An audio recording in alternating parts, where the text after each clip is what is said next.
Here we are. Wow. This is pretty exciting stuff. Rem Jackson here in my podcast studio. Wait, there's an ambulance going by. Let's wait for this. Okay. Today is episode 7 of The World of Marketing with one of my very dear best friends, mentors, brothers, words. So thank you, Rem, for coming to visit us here in headquarters FWM. Well, I'm delighted to be here, and I'm a big fan. I watch every episode, so that says a lot. Thank you. I mean, it did take till 7 before I got on here, but I think that's me. Well, you came from the desert, but you went through by way of Florida, right, and Ireland. We did go to Ireland, right? Yeah. So we got you here eventually. Yeah, that's true. Yeah. So what happened in Ireland? Well, my daughter Annie got married, and there is nothing like an Irish wedding. I will say that. It is long and fun. They go to 4 a.m. There's 3 nights in a row, and we had a blast. Wow. Yeah. Well, congratulations. Thank you. Well, thank you so much for coming. Those of you that don't know Rem Jackson, shame on you. Rem Jackson is probably one of the most prolific marketers I know. He works with many podiatrists and doctors all across this land and have been for years. I met you, 20 years? Almost, how long ago? Well, 2005 or 6 is when we met. So what is the math there? 14 years. Yeah. And I'll never forget that meeting. And if I may, I'm going to tell the story. Sure. So everybody knows that Ben Glass and I have been friends for a long time, and Ben was working with a company, Newsletters Inc., and doing a print newsletter back before print newsletters were like, what? And Newsletters Inc. did newsletters for lawyers and doctors. Mm-hmm. They were one of the original ones that did this kind of template newsletter. And you correct me, but let me see if I got this story, if I remember it right. You were hired to come create seminars and conferences, niche-based conferences, learning centers for lawyers and doctors. And your friend Greg brought you back to Newsletters Inc. To do that. And that brought you back from LA, where you were in the education world, which I'll let you talk about that stuff. And then you came back to Lancaster, Pennsylvania, and you were charged with putting this on, and you looked in the database or whatever, who's doing this the best, and you found Ben in the lawyer world. Am I good so far?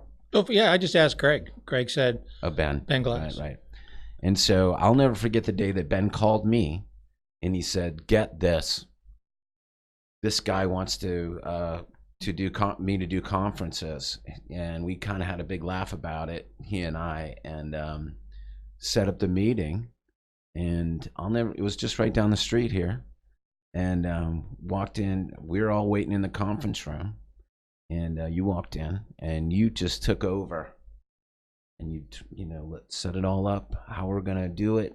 And that was the very beginning of great legal marketing and setting up those conferences. It really was. I think Ben he had no idea. He hadn't really launched it. No. Maybe like a soft launch, but he hadn't really kicked it off until right about that time. Yep. And we had what we were going to do 4 a year, I think was the plan, or 1 every quarter. And we actually did that first year. Then we do 4. We did the first one we did here in Fairfax at the courtyard that you're staying at right now. Yeah. That was the first one we did. And we had about 20 people in there, 25 people. Might have been. And then we did one up in Lancaster. Oh, we did them all over the place. Yeah, we did them all over the place. And then that, of course, blossomed and kaboomed into great legal marketing, the summit that we did for years and years, the 3 of us together. And then out of that, you started Top Practices. I did. 2007. So it was probably about 1.5 years or so after I met you and Ben that I really knew the direction that I needed to go, and had developed a really wonderful relationship with podiatrists. So how did that come about? Well, again, my good friend Greg Gilson knew that the AAPPM, which is the American Academy of Podiatric Practice Management, was having a meeting in Baltimore. And so we drove down there, and I met with the board. I met with Hal Ornstein, who was the chairman of the board at the time, and the group of board of trustees that were there, and basically talked to them about the idea about doing some kind of a professional development event specifically for podiatry, which they do. I mean, that's the kind of conferences they do. And, this is an interesting story. So we had this meeting, and I got to know them, and I liked them a lot, pitched them on this idea. And Hal, who will, he looked at me and he goes, you have been so polite to the waiter this whole time we're here and so respectful. I like you. We're going to do this. That's great. So never forget who you're talking to when you're talking to anyone at all. You don't know. You might be talking to the person that's going to make that decision later about you. So treat everybody well. Well, there's lesson 1 for our podcast. Treat everyone well. And that's what you do. And in all the years that I've known you, that's exactly how you've been to everybody that I know. I can't think of anybody that could speak an ill word of Rem Jackson. I hope not. Just a good guy. Just a person. And you've helped so many people, not just podiatrists. I'll claim myself as one of them. You're on a short list of people I call mentors. You're a very good friend, but one of my first mentors, certainly in this world. Yeah. Part of what we did way back then is we started. Well, it was the Capuzzi Glass Mastermind group. But we were in that with Bob Battle. Bob was here as a guest a few weeks ago. Shout out, Bob. I really enjoyed your interview. Yeah. And that's really what set a lot of these businesses on the course that they were in. I remember I felt like the little kid of that group. And that was back before FWM was what it is today. Oh, for sure. Well before. I remember you were like, do I need an accountant? Right? And we're like, you probably should do that. Yeah. And now, of course, look at this. I mean, what has all grown from all of that. It was very early. It was very early. And also that's kind of where Copy Doodle started with Capuzzi. Those of you that know Copy Doodles, that's when he was fleshing that program out. He was. And also... That's where we met Dave Freese. Yeah. Oh, Dave Freese. That was the... I'm going to never forget that day. Because that was after the night that we went out. And yeah, you remember that one? Yeah. Anyway. So great times with that group. So many players in those years of masterminding, but that really set the tone for all 3 of our businesses, and theirs too. But certainly those early days of the 3 amigos and getting Great Legal Marketing going, and then Top Practices going, and then you and I have been working on Top Practices ever since. And you've made a lot of doctors very successful that never thought that they could be so successful. A lot of what you do is, of course, it's foundational marketing. And I'd like to just talk about your new book that you just published, which is a big deal. Thank you. Yep. And so, can we get this, Thomas? Yeah. You got that? Okay. That's the producer, Thomas Foster III. You've met him before, Rem. Well, a long time. So yes, I just finished this book. It was a great read, and I told you, I texted you, as I'm reading it, I was finding myself laughing out loud, and because I could hear your voice saying it. Some of the language in here, it's just really good, and so I recommend it not just to podiatrists, but to anybody that's looking to grow their business. I mean, it's got a lot of great tips and techniques, and that is the book that I always wanted to write. Right. And it's interesting because, as you know, I got a coach to help me write my book. A lot of us we all have a book inside of us. We all want to get a book out, and I've wanted to do it for a long time, but I'm a busy person, and it turns out I can write, but I don't know how to write a book. Right. Actually, I didn't know how to write a book. And then I was at a conference and I met Nancy Erickson, who's at thebookprofessor.com, by the way. If you have a book in you that you think you want to get out, just talk to Nancy Erickson, thebookprofessor.com, because of her and her system, It took me 18 months to write that book using her system. We went together and I just followed along and did what I was supposed to do. And I was able to get out the things that I really wanted to do. And so that book it's for everyone. It's not just for podiatrists. I call it Podiatry Prosperity because I did not want to confuse anyone. I work with podiatrists every day. We help them market their practices. We help them manage those practices. And then we also help them with the mindset side of all of this, which is actually the key. That's the most important part. And we'll get into that. But Right. I mean, that's the key. But that's what that book has. It distills those points, how to market, manage, and love your practice. Because if you don't love your practice, if you don't get up and think, I am so lucky, it's Monday morning, I get to go to work. If you don't think that, then you're missing something.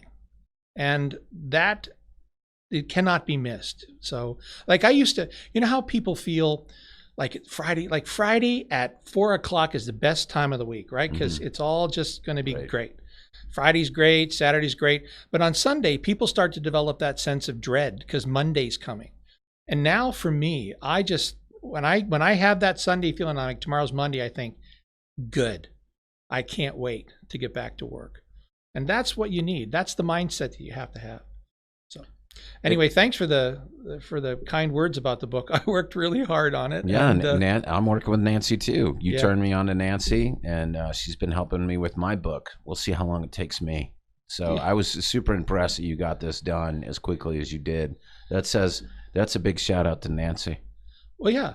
And you know, that's the book that I wanted. I wanted to write a book that I was proud of. Right. And that would stay on the shelf, that people would come back to again and again, and that my kids will have always, is the book that their dad wrote. That is something special. It's the best I could do. Well, and I remember you talking about this as one of your goals back in the mastermind group. A long time ago. So it's great, great read, everybody.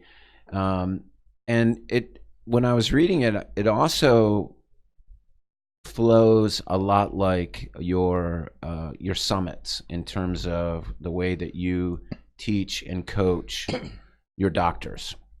And I found a lot of similarity in the way that because you do a summit every year for podiatrists or anybody really, right? You have a lot of different. Yep. And so the next one is coming up in San Antonio. I think what's the dates again? September 13, 14, 15. Right. So San Antonio, right on the Riverwalk. That'll be next week. Oh, yeah, I know. When this podcast goes out. So I'll be there. I'm excited about that every year. You've been at every single one. Yeah. Back when we had our very first one, we had the Top Practices Summit was close to here. And we had 21 people. And right. 5 of them came from Mary Beth Crane's office. That's right. That's great. And now, you got hundreds and hundreds of people coming from all over the world. Well, they're all over the country and the world. That's right. Yeah, some people are coming, yeah. Absolutely. That's true. So good job. Thank you. It's funny that, because we're living here in this moment, but when you just kind of think about where it all started and where it is now, it's humbling. It's humbling. Oh, I agree. And knowing to know you for all these years and to see really where we both come, but to see how far you've come and how revered you are by so many people and how you've just changed their lives for the better. So many people come up and talk to me about that and tell me about that. Well, I have always wanted to get married to my clients, my members. I call them members. Mm-hmm. I don't want to do a one weekend thing and then buy this $10,000 package and good luck with that. I mean, I've just always wanted to really work side by side, shoulder to shoulder, and work with people because change takes time. Yeah. Growth is incremental, and people go through spurts. And then the other thing I've seen is that no matter who you are, no matter how successful you are, those headwinds come. The things happen in your lives that I call stink bombs. I say every one of us gets about 3 stink bombs a year. Yep, that's in your book. Well, and you need to know that because when you get your stink bombs, you think it's only me. Because if somebody watches World of Marketing or anything else that they see, we're, even in top practices on our mastermind calls, we don't get on the mastermind calls and say, well, this terrible thing happened. I mean, we're talking about the positive things, the growth things, and you can think you're the only person that has these problems. It's universal. Each one of us gets 3 stink bombs a year. And like I said, a stink bomb is, you get the letter, you're going to be the audit or whatever it is, and you think, oh my gosh, this is horrible. And it smells terrible. And then, 2 weeks later, we're just dealing with it, and then it just works itself out. That's not tragedies. Tragedies are very different. They're hard to overcome, and that's not what I'm referring to. The loss of a loved one or things like that. Those are different. But business is filled with them. And you get filled with misunderstandings and accidental betrayals. And I mean, it goes, and sometimes real betrayals. I mean, this is normal. And if you feel like, I work with the worst group of people, go anywhere else. And people, you have the same sets of personalities. So it's just how you deal with it and you approach it. And like I say in the book, and I think the message is that you want to always be in what I try to be in what I call a state of peace of mind, which just means that thing that happened today that would normally make me angry or upset. I know in 24 hours, the emotional part of it will be over. So let's just go there now. And then that opens up so much possibility to just deal with the things, and people make mistakes, stuff happens, you just deal with it. And if you try to do that just every day, that was advice I gave to my daughter at the back of the church. Try to enjoy today. And then tomorrow, try to do that again. And while you're at it, just keep it up. And then the next 50 years are going to be great. It's practicing being in the moment. That's it. Right. The power of now. Which is a great book by Eckhart Tolle, right? Thank you for getting me to read it. It's fantastic. It's one of the must reads. It really is. Besides your book, another must read. What is it? The 12-week? The 12-week year. 12-week year. Oh yeah, that's another one of your favorites. And The Slight Edge. The Slight Edge, yes. You're another one of the ones. You went to a mastermind meeting, and you and about 3 other people just kept saying you got to read The Slight Edge, and so I thought I better do this. And that is one of the best books I've ever read. And of course, Napoleon Hill. If we're going to get these out on the table, Napoleon Hill's, Think and Grow Rich. There's a number of good versions of that, but the 17 Principles of Personal Achievement, the keys to success, that's the book to get. And if you pay attention to that, I mean, in our mastermind group, we have gone through, Dave and I have gone through every single one of those. Dave being Dave Fries. Dave being Dave Fries, who does the mindset call with me.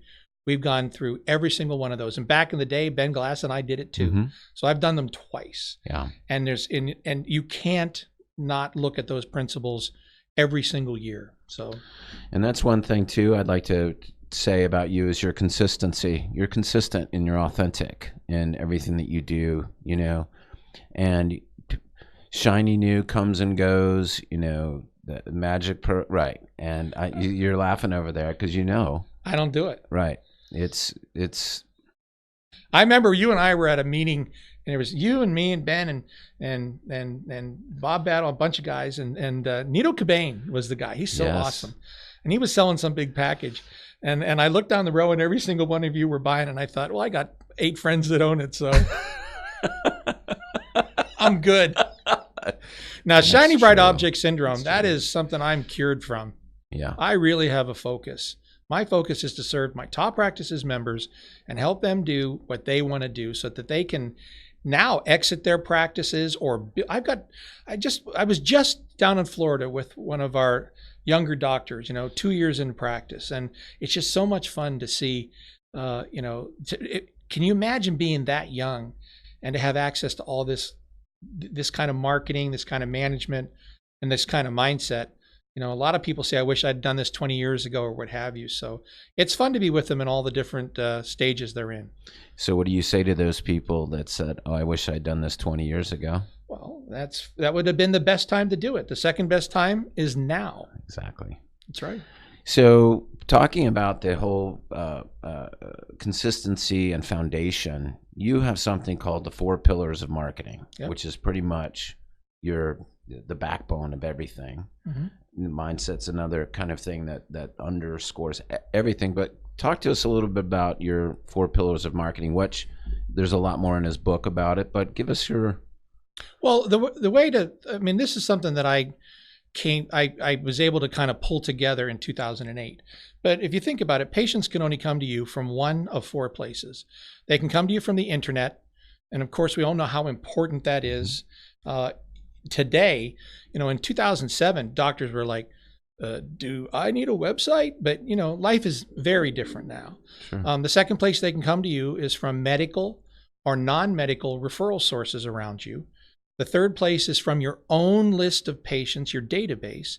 And the last one is from things you might do out in the community, which, we used to call marketing, which could be advertising, God forbid, newspapers, just all the things that people used to do. And so if there's you only call that shoe leather marketing. Well, that's external marketing. Oh, okay. Shoe leather marketing is pillar number 2. Okay. So pillar number 1 is internet marketing. Pillar number 2, I call shoe leather marketing, which is someone, not you, doctor, unless you're brand new in practice, goes out and actually sees people. It's face to face, eyeball to eyeball. It's nurturing those relationships. Most practices don't do that because they don't like it. Everybody starts out that way. They walk around and say hello to everyone. But then they get busy and they think, I don't have to do that anymore. But there's nothing like the value of continually supporting and nurturing that relationship. The third one is the most important one. It's your list. It's the number. It's the people who know you, like you, trust you. So that's your active patients, inactive patients, really inactive patients, people that have requested information from you, anyone in your database, and understanding that, you can't just say, oh, I sent an email about that one time. Like, let's take heel pain, which is a very interesting and it's a favored.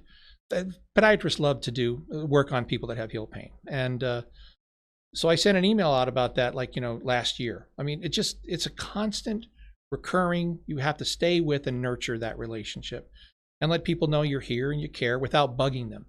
And then the last one, like I said, is things you might do out in the community that are advertising related. But if you don't have your website set up right and you don't have your referring relationships in your database set up, don't even bother. So everybody that listens to this podcast knows that I rant about people not taking advantage of their list, still not doing that. And it is the most important thing to do. And that's coming from a guy that makes websites and makes money off SEO and all that stuff. But I still say, even our own, even though we are number one for who knows hundreds and hundreds of keywords, that's not where our best client comes from. The best client or patient comes through referral, right? And by repeat business, especially for a doctor, and especially because they're going to have other ailments, they're going to have other issues. People buy from people they like, but we also have short memory. And so unless you are reminding your patients over and over again without being annoying, here I am. If you have the heel pain, if whatever you have going on, or a loved one, come on in and see us again. Unless you're doing that, they're going to go to the internet and do searches, or they're going to ask a friend, or they're going to be seduced by a competitor, right? Right. And it's one of the easiest things to do is just communicate to your list. I know, it's so easy. And little videos, little short videos that just go out and talk about a particular little question and it's just, you're just staying there with them because they will forget most of the doctors know this. People will come in to them and they will have seen that they had surgery done on them. And they'll say like, well, who did your surgery? And they'll say so-and-so. And then the doctor says, or they don't remember. Yeah. They don't remember the name of the person. Right. After about 8 months, they don't remember anybody's names, including yours. Right. Unless you just continue to nurture that relationship. One of my mentors, a man named Ed Staub, who taught me so much, said the 3 most important words in marketing and in sales are nurture, nurture, nurture. Yeah. And that's the number one asset in my doctor's practices is their list, except for themselves and their well-trained staff. It's their list. That's it. Themselves and their list. That's it. It's not annoy. No. It's nurture, nurture, nurture. So we're not saying send an email newsletter every day, or like say, podiatry practice newsletter volume 86. Nobody wants to read that. But just like you said, the number one ailment is heel pain. And you could send the same person heel pain email 30 times over the course of a year. They ignore it until they actually have heel pain. And that's where you need to be, right? You need to be in their head when they're thinking about it. It's always changing. It's always changing, especially with medical conditions, because you didn't have the problem yesterday, you have it today. Right. Or they have somebody that comes up to them and says, do you know a good doctor? I'm like, I feel like I got glass in my foot. Yeah. And you send them an email. You got to go see glass Dr. in your foot? Yeah, right. Exactly. And it's, obviously there's a lot of nuance to this, that we don't have time to get into the messaging and good copy. But there's a way to do it, but you have to do it. And step one is doing it right. The other frustration, I know you have frustrations. One of mine is that people tend to like focus on one of the pillars. So they're like, right, we do this. That's what works for us. And yes. I'm like, but there are 4. Right. There aren't 5 or 7 or 6. There are 4. I've been trying to figure out if there's any other ones, and there's not. There's 4.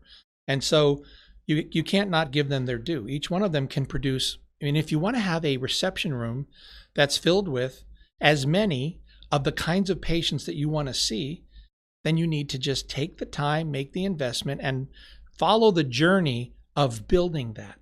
And I've seen that dozens and dozens and dozens of times, actually hundreds of times, where people often say to me, does top practices work? And I'm like, I know this. 100% of the time, yes. If you actually do. If you actually do it. Right. Yeah. Do 100% of the people that join top practices have success? No. But magic fairy dust doesn't work. You can't just read about something or listen to it. You have to do it. You got to put the time in. It's like any exercise program. P90X works great if you do it. Yep. Right. And you have to do all of it. Just like your point, just using that P90X as exercise and diet. Right. Right. Yeah, right. And the same as your 4 pillars. You can't just do one, without doing the other ones, or 2 without doing the other ones. And you've had a lot of people that have been with you since the beginning. Yeah. And I get 12 years now.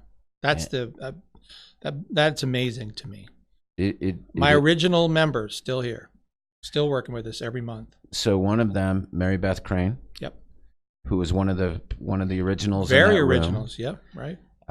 Is your keynote speaker. She is. Yeah. And she is a pistol. She's that great. One.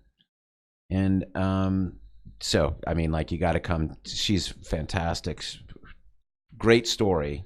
Well, and the name of her talk is her keynote is The Finish Line. Yeah. Because she's preparing for her exit on her terms, in her time, at the age she wants to do that. And that's been from all the way back when we talked about it. And now we're coming in on the landing. So when she came to you, why did she seek you out? Or tell us a little bit about that. Her office administrator, Lori Cerami, heard me speak at a AAPPM meeting and walked up to me and said, I want you to be my private coach. And I said, well, I don't really do it like that. And she would not be denied.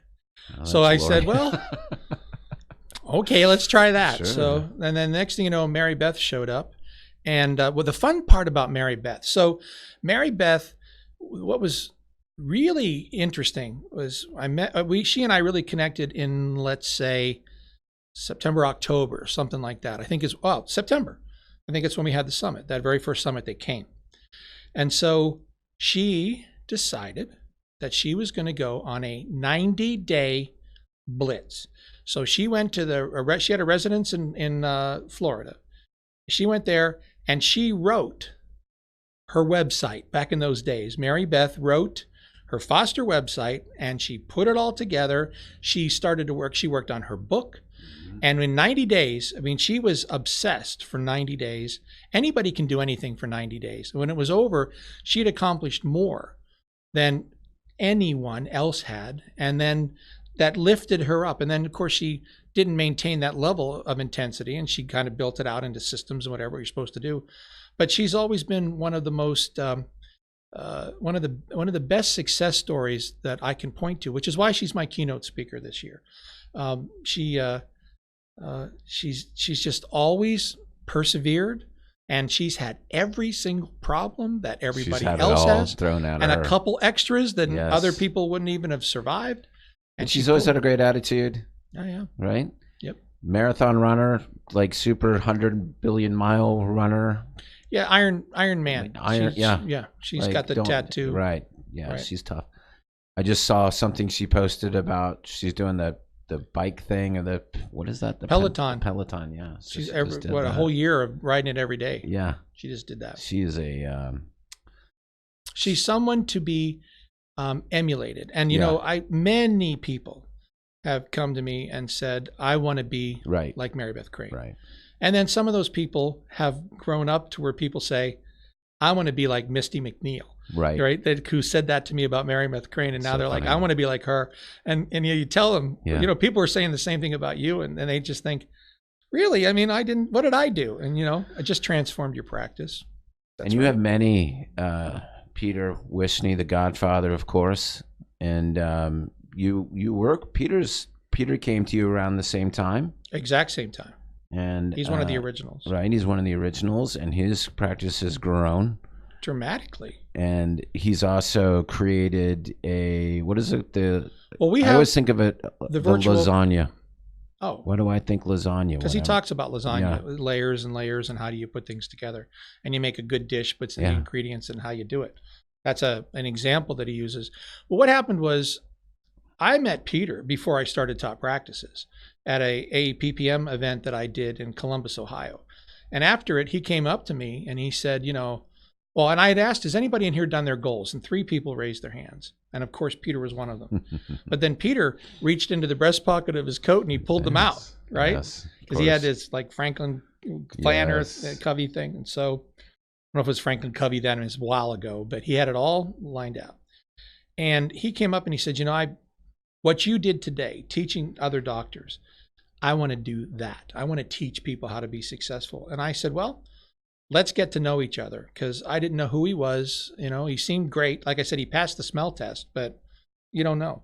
Peter's one of the first original Top Practices members. And what happened was about 2 or 3 years in, if you fill people's reception rooms with lots and lots and lots and lots of patients and grow their practice, if they're still trying to manage their practice from the way they learned from some other doctor that didn't know how to manage their practice, then all the things that you do that kind of the band-aids that you put on everything to make it work, they all break, because volume changes everything. Right. And so that's when I said to Peter, you know, it's time. We need to do this. And so we actually created a whole program called the Ultimate Podiatry Practice Management Survival Guide. We did that. We had some courses that he did. And then we realized we needed to bring in the staff members and really do something on a bigger scale, which is when I met Tina Del Buono, who's manages her husband's practice in Santa Rosa, California. And then we created the Virtual Practice Management Institute, which is a separate membership inside Top Practices, though most people now, they're in both. They're in our mastermind group and the Virtual Practice Management Institute. And Peter and Tina are coaches and mentors to that group. Tina really focuses on the staff, and Peter's kind of focusing on the doctors for sure, though the staff is, you know, listening to him as well. And so now, not only, as I say in the book, not only do you want to fill your reception room up, but then you want to take care of those people and you want to manage your practice so you can be optimally profitable. And that's really our mission. That's what we do. Well, the way that you said that just made me think about it a little bit differently, because I'm always telling my clients, get ready for the growth that the marketing is going to provide you. Marketing will get more people coming into your office, get more people coming to your practice. You better be ready to handle it, which is your point, is that it's all good. People want that, but then you want to take care of those patients that come in, and this is the other end. This is the The marketing brings them in, and the management is what keeps them in and keeps everybody happy. And it's not just, I hear complaints about HR, and every business owner has the same issue. It's HR, people, once they get past the marketing, right, and you get the business, it's keeping good people in. And how do you do that? And that's another part of what you offer with Top Practices. Well, and you have to have, it's the other issue. So doctors, not just podiatrists, but doctors are in a complicated time because there's just so much intrusion on the part of the government and the payers. And if you had to run your business and I had to run our business and get paid the way that doctors get paid, we'd all go cry because it's so convoluted. It doesn't, I saw a thing online that was like, it was a restaurant, and just a restaurant where you go and get a steak and a potato and a nice piece of asparagus or something. And they talked about this great restaurant. And then they said, but what happened? What if that restaurant was paid the way a medical practice is paid? And then they walk you through the steps. It's ridiculous. Yeah. But that doesn't matter because that's the world that they live in. Yeah, so the question now is you're going to have to accommodate. Right. And we've got doctors who, Tom, literally, they end the day at 5 o'clock or 5:30 and all their charts are done, all the paperwork. This is the thing that really drives the doctors nuts is, 50% of what they do now is simply clicking boxes on electronic medical records. They hate it. But you can get to the point where that's not a barrier for you at all. And so you leave, and then when you go home, you don't take all that with you and sit in front of the television or stay up late. You're with your family. Mm-hmm. And the weekends, they're yours. They're yours. Yeah. And so that can be done, but only if you're managing really well. And the second part about management is, this is the interesting part. There's really 3 points of leverage that we now work with our doctors on. One is, what is the number and quality of patients in your reception room every day? That's marketing. And customer service. That's all tied together. Second one is called your per visit revenue. That's how much is generated every time a patient walks in the door for an appointment. The national average is $95 in podiatry. In top practices, I think it's anywhere from $120 to $250, depending on the kind of practice in their mix. And so why not, instead of having $95 happen every time a patient walks in the door, actually be able to collect $160 or $180? It just changes your life and your profitability. The third point of leverage is now we've been looking at, it's a different way of looking at this, is what does the practice generate every hour it's open? Not necessarily per patient visit, but the whole practice, because this is where the doctors are learning to really utilize their staff and their additional modalities. So, we've got a doctor who has he's got 2 providers, 2 doctors in one office. He's got a 2-office practice, but this one office, he has 2 providers. And he's got a room running a pain laser, one running a toenail laser, fungus, and another one, they're doing shockwave treatments and other things like that. They look at them as providers too. So now his personal per visit revenue is $250. The practice's is $162, but he doesn't care because while he's over in this room and he's performing optimally, his staff is generating much, much more revenue for the practice, and he's making a lot more at the end of the year. So that's to me, that's fun when you're at that point. And that's when a lot of the stress goes away and you just don't have to worry about it. He learned how to do that. He learned how to do it. You guys. Yeah, and is teaching it back to us as well. That's Kevin Molan. He's just a wonderful guy. And you've got some of that formula stuff in your book. We do. What I just talked about. A little bit about that, like how that works. Well, let me give you a really interesting example. So we have a doctor in New Jersey, and he had a problem where he was on his payment plan and with a payer. It was some insurance group or something, and there was a paper snafu, and he got kicked off. And the way these things work, it was going to take him 4 months to get back on, and that was about 30 to 35% of his patient flow every day. And he said, this is going to do me in. And I said, well, okay, it's a problem, but let's try to work through this or whatever. So here's what happened. His volume did drop. And during that period of time, he collected more. He made more money because he was now really practicing comprehension. He had the time that he didn't have before, he thought. And so now he started to make a lot more money, working less. How? So my question to him, well, because his per visit revenue, every time a patient came in, instead of it being $105, he was able to really treat them comprehensively, take the time and do the things that his protocols, he followed them, which a lot of these doctors have. They don't even have written protocols, but if they do, when they get busy, they start cutting corners because they think, oh, I can't do all this. And then what they make per hour starts to really drop. His just went up to like 140, 150. So my question was 4 months later, do you really want everybody back? And he's like, I do. And I said, okay, but now it's time to build out the staff to be able to deliver that in a way that makes a lot of sense. Who's this? Ah, that's Benjamin. Benjamin Glass walks in. Hi, Benji. I don't want to bother your podcast. That's okay. We can. Yeah, come on in here.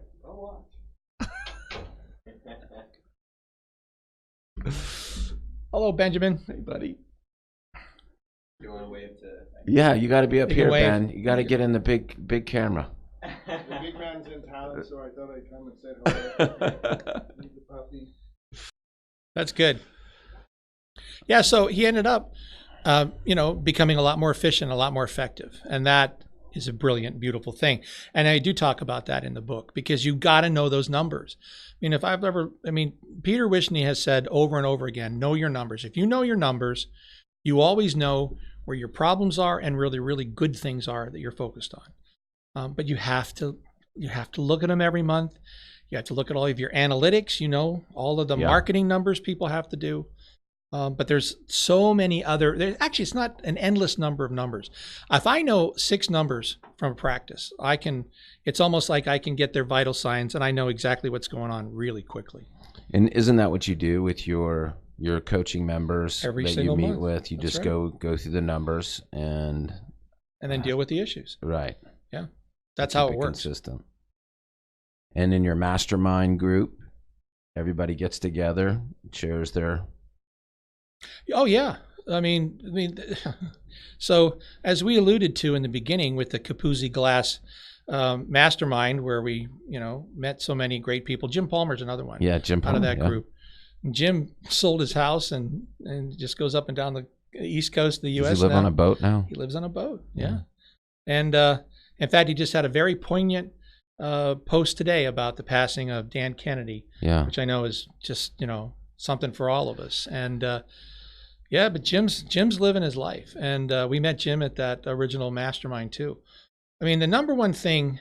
Here's the deal: you're not at 100% all the time. I'm not at 100% all the time, but somebody in the group is, and again, this is the thing I'd said universally. Everybody that does well then hits these times, these plateaus where, and you don't even notice it happened to you. Something happened in your personal life that didn't connect or whatever, but the next thing you know, you're really off your game. And when you can come together with a group of like-minded people that are on their game, because they're the ones that are sharing right now, right? It just resets you, reinvigorates you, and brings you back. And I can't tell you the number of winners, like Mary Beth Crane, that say if it weren't for the mastermind and just checking in and being, hearing what other people were doing, being held accountable. Yeah, well, that's a big piece of what I do is Right. try to hold people accountable to that. And it's not always successful. Some people, they drift off for a while, then they come back. But we all need you. My brother says this: you can have an Amtrak derailment in your head if you're by yourself. And that's the way it is. And there's no one to pull you back except yourself, and that's hard to do. So if it weren't for masterminding, those original masterminds that we held, the 3 of us had, and the larger group that we worked with, top practices would never have been able to, I would not have known how to keep that level of just move forward, because you would think, maybe this thing's not a good idea. Whereas when everybody else is saying, it's a great idea, just keep going, then you end up, what's happened has happened. It's been great. And we're kind of talking about the word mindset now, right? Mindset is a big part of all of this. It's the most important part. Right. And you talk about that in your book, of course. But tell me a little bit about your mindset. Well, I mean, the part I talk about in the book is when I started out writing that book, like Nancy, my book coach, says, while you're writing your book will write you. Right. And I didn't know that the 4 pillars were supposed to be in that book because I was so focused on the mindset of that. I mean, the working title of that book for a decade has been How to Roast Your Inner Chicken. Yes. Right. And you still hold, I think, innerchicken.com for me if I ever decide to use that. It's a URL we own. Right. So that to me, that was always and that's the second book that's going to be following is a lot more of a focus on how you stay with it. And, a lot of the things that I've been learning in just the past few years, like this relationship with your subconscious mind. Right. And really working, I've talked to you about this numerous times. And that is, there's affirmations, there's having your vision boards, there's all those things. But Napoleon Hill had a personal relationship with his subconscious mind. He called him Sub. And I call mine Sub. And I mean, I talk to Sub 5 times a day. Every night before I go to bed, I tell Sub, I do not want to think about anything that's bugging me. I just want to have interesting and fun dreams. And it's gotten to the point where that's exclusively what happens now. And I give Sub jobs, work on this problem, solve this problem for me. And you wake up in the morning. One morning, it literally was a red box in my mind. And the second I woke up, it developed legs and arms and jumped up and started bouncing around. And I'm like, what's this? And I opened it up and it was a really important solution to a problem. All I got to say is you should try this. Just try it. You won't believe how that can support you because your subconscious mind's a giant supercomputer that's just has one job, and that one job only is to help you get done what you want to get done. And if it hears you saying, oh man, I'm exhausted, I can't stand it, this is so bad. Yeah, everybody does that too. Yeah, that's what we're doing then. Trash. Okay. Then your subconscious mind tries to help you reinforce that. Other way around, and then it just becomes your reality. So mindset's absolutely everything. And another thing we're really focusing on now is a really interesting book called The Obstacle is the Way by Ryan Holiday. I told you about that, which basically says that big problem that's in front of you that's really vexing you is actually the solution to the problem itself. You go through it or around it. Marcus Aurelius is one of the original Stoics, and he said, if the cucumber is bitter, throw it out. If there are brambles in the path, go around. You have everything you need now to solve that problem. And when you start to look at it, I can't tell you the number of my members now that when something happens, like I had a doctor that had an associate leave, and this is a big deal, but then it brought in a new person. And I'm not going to get too much into the details of that one, but it was, this is someone he'd planned for a long time to come, and it just didn't work. And this new person comes and he says, she's awesome. And he says, the obstacle is the way. And you can get through anything with the right mindset. Marketing is a formula. Either you do it or you don't do it. Management is really a system. You either do it or you don't do it. But if you don't have that subconscious mind and your mindset lifting you up, reminding you, by the way, whispering in your ear every day, as I said before, my advice to my daughter, enjoy today and enjoy tomorrow and then enjoy the next day. If you keep that up for 50 years, you're going to have a pretty good result at the end. And after all, why did these doctors, that's a lot of education. The lawyers, it's an enormous amount of education. You gave yourself this gift to be able to hang out a shingle and help people in a professional way. You shouldn't be miserable while you're doing it. Yeah, don't let the system get you down. No, because it will. And the one thing that is constant is change. Yep. So, well, Rem Jackson, do you have any final words for us? Because that was pretty good, right? I was going to say that was a nice way to end this, other than to say I've been really looking forward to, I didn't get to be like the first podcast with Ben Glass Ben or anything was like one that. of the first ones. Yeah, but I'm proud to be number 7. So Yeah. it's good to be we'll here. get you out here again. Yeah. And we'll see you in San Antonio. Yeah, in a week. Yeah, right. And we're doing the podcast there in San Antonio, so we'll get some other people on there too, as well. Some of these other people we've talked about. I hope to get. That'll be fun. Mary Beth and Andrew and Peter. And yeah, I just want to thank you for all your brotherhood and all the help and all the friendship. Well, I thank you. And Ben, you missed our talk in the very beginning about how we all met and the three amigos and our businesses wouldn't be here without each other, and how the power of the mastermind and all of this stuff. And, you two guys, I wouldn't have the success that I've had without you all being my mentors and my friends and always being my brothers through thick and thin, through it all.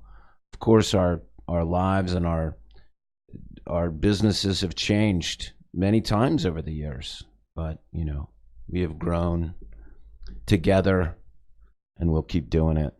Yeah, wiser and I think all quite happy. So Rembrandt, my great, great brother and friend, thank you so much for being on the World of Marketing. I'm still working on that. Episode 7. All right, brother. Love you.